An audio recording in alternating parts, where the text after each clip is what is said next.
ఇచ్చిన మాట ప్రకారం స ఆర్థిక పరిస్థితి బాగా లేకున్నా కొంచెం లేట్ అయినా గూడా లేటెస్ట్‌గా రైతు రుణమాఫీ చేసినందుకు రాష్ట్ర ముఖ్యమంత్రికి, కాంగ్రెస్ పార్టీకి రైతుల పక్షాన కృతజ్ఞతలు తెలుపుతూ ఇవాళ 3,00,000 పైచిలుకు రైతులకు మహబూబ్‌నగర్ జిల్లాలో పెద్ద ఎత్తున సభ పెట్టి నిన్నటి సభలో 2,00,000 ఉన్న రైతులందరికీ రుణమాఫీ చేసినందుకు రైతుల పక్షాన కృతజ్ఞతలు తెలియజేస్తా ఈ పాలమూరు బిడ్డను ఆశీర్వదించాలని ఈ గడ్డంతా అండగా నిలబడి ఈ జిల్లా అంతా ఏకోన్ముఖమై ఎంతో కాలం నుంచి ఎదురు చూస్తున్న అవకాశం ఒక్కసారి వచ్చింది.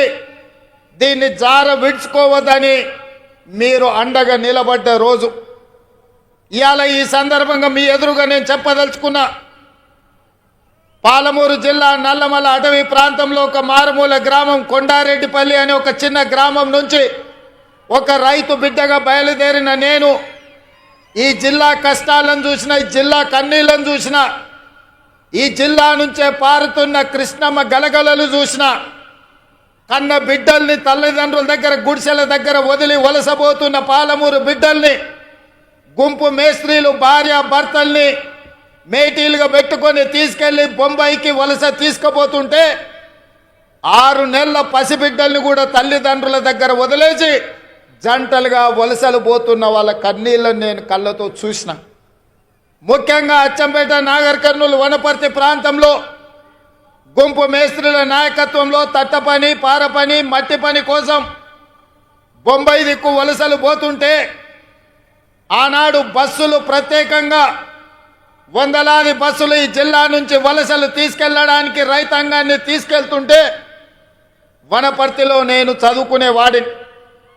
ఆ రోజు నేను అనుకున్నా, ఏదైనా ఒకరోజు మనకు రాకపోతుందా, ఎల్లకాలం ఎప్పుడు ఇట్లనే ఉంటుందా, ఒకరోజు మనకు వస్తుంది.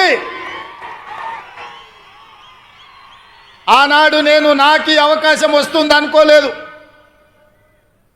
మన పాలమూరు బిడ్డకు ఒకరోజు అవకాశం వస్తుంది. ఆ అవకాశాన్ని అందిపుచ్చుకొని ఈ జిల్లా వలసలను నిలువరించి ఈ జిల్లా బిడ్డల్ని సొంత ఊర్లో సొంత వ్యవసాయం, సొంత కుటుంబానికి దగ్గరగా ఉండి ఈ జిల్లాను ఆదుకోకపోతారా అని నేను ఎదురు చూసిన.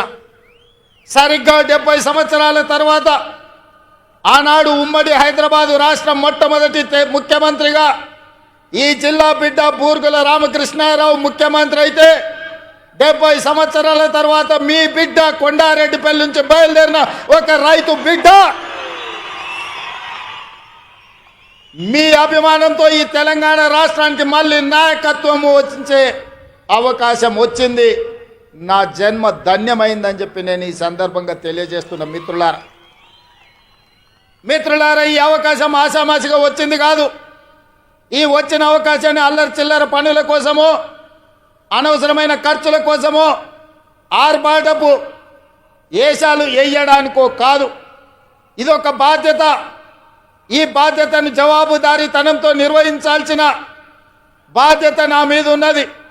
వేదిక మీద నా వయసంత అనుభవం ఉన్న కేశవరావు గారు ఉన్నారు.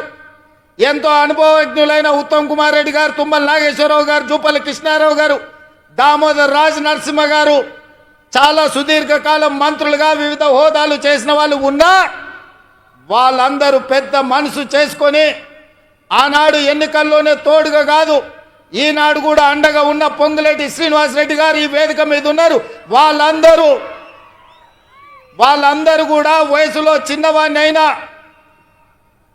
మీ అందరి ఆశీర్వాదం ఉండబట్టి పాలమూరు జిల్లాకు అవకాశాలు ఇవ్వాలని ఇవాళ తెలంగాణ రాష్ట్రానికి పెద్ద బాధ్యత అయిన ముఖ్యమంత్రి కూర్చే పాలమూరు బిడ్డలకు ఇచ్చిండ్రు. మనమందరం వారికి మనస్ఫూర్తిగా ధన్యవాదాలు తెలియజేయాల్సిన అవసరం ఉన్నది. ఎందుకంటే నేను ఎన్నడూ మంత్రిగా కానీ కేంద్ర మంత్రిగా కానీ ఏ బాధ్యత చేయలే. జిల్లా పరిషత్ మెంబర్గా, జడ్పీటీసీగా, ఎమ్మెల్సీగా, ఎమ్మెల్యేగా, ఎంపీగా ప్రజలలో కలిసి పనిచేసిన కానీ అధికారంలో ఏ కుర్చీలో నేను కూర్చోలే.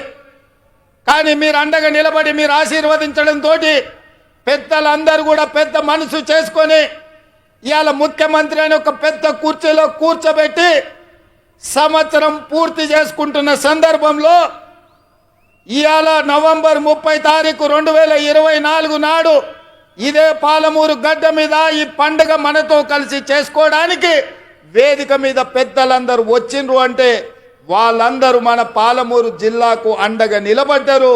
ఇది మనకు ఒక గొప్ప అవకాశం అని నేను చెప్పదలుచుకున్నా.